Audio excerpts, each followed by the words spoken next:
जिउखौ बावलांबाय दा बिथांमोनखौ जोङो गोसोखांनानै दिनै बिथांमोननि मुसुखायाव जोङो बिबार बावनाय हाबाफारि लादों।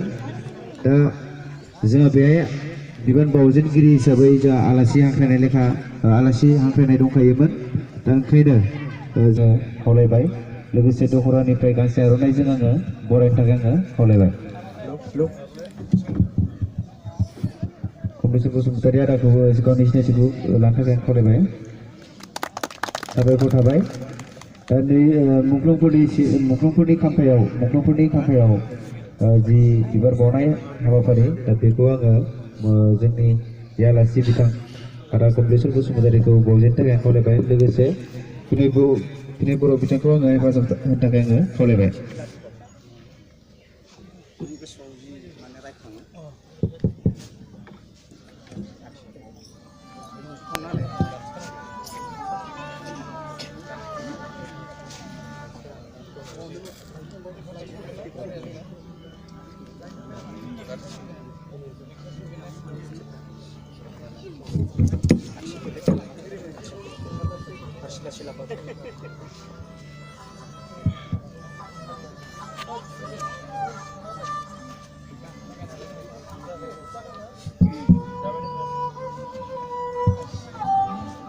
मेथाइखौ खननो थाखाय खावलायबाय।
फारिजों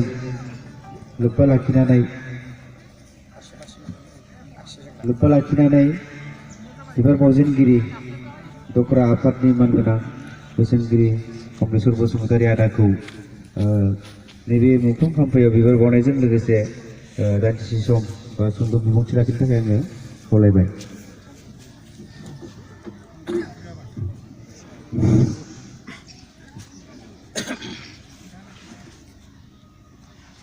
बयनिसिमबो फुंनि गोजोन हामलायनाय बावहरनाय जाबाय